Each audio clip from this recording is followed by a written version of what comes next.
The soup was taken away, and just as the party began to partake of the next course, Mr. Jones came into the room. Mr. Bennet immediately invited the apothecary to join them to dine. This earned a comment from Mr. Collins about inappropriate condescension of a country squire. What was perhaps acceptable in Hertfordshire would not be tolerated in Kent. Mr. Bennet allowed this insult to pass without comment, and Mr. Jones took his seat, in Mr. Darcy's chair, Elizabeth noticed. With quiet efficiency, a plate appeared before the gentleman while he gave his report. As you know, Miss Bingley is well. She suffered no ill effects from her swoon. I understand she dines upstairs with her sister? Assured that his information was correct, Mr. Jones continued. I advised her to rest once she returns to Netherfield this evening. As for Mr. Darcy, he was not as fortunate. I suspect a fracture of the lower leg, the fibula, to be exact. The discoloration reveals the location of the injury, you see. Very painful, I am sorry to say. Oh, Mr. Jones, how dreadful! Mrs. Bennet cried. Shall you be able to save the leg? The apothecary was astonished. Save it? Oh, most certainly, Mrs. Bennet. There are 2 bones in the lower leg, you see, and the fibula is the minor of the 2. I have slapped a splint on it, and given quiet rest, the gentleman shall be as right as rain in a couple of months. Madam, this chicken is excellent. I am glad to hear that the gentleman is on the road to recovery, said Mr. Bennet. Mr. Bingley, would your carriage be sufficient to transport your friend back to Netherfield, or shall we use one of my waggons? Transport? Cried the apothecary. Oh, no, Mr. Bennet. The patient cannot be moved. This pronouncement was like a thunderbolt in the room.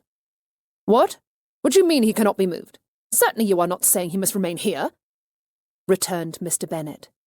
We cannot take any chances. Moving Mr. Darcy may exasperate the injury. The bone may shift, endangering the leg. No, Mr. Darcy certainly cannot be moved.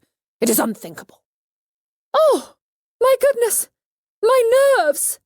Mrs. Bennet placed a hand on her heart. I must prepare a room for— Madam, Mr. Jones cut in. Mr. Darcy must not be moved at all, even upstairs. He must stay where he is. In my parlour? The good lady cried. The apothecary nodded. Mrs. Bennet bristled. I never heard of such a thing. Mamma, at least Mr. Darcy will be comfortable. It is the warmest room in the house, you always said, offered Jane. True, very true. Mrs. Bennet reluctantly agreed. Warmth is important in recovery, Mr. Jones pointed out. Would someone please pass the potatoes? This is stuff and nonsense, Mr. Bennet proclaimed. Mr. Darcy is not going to spend 2 months in my parlour. Of course not, said the apothecary patiently.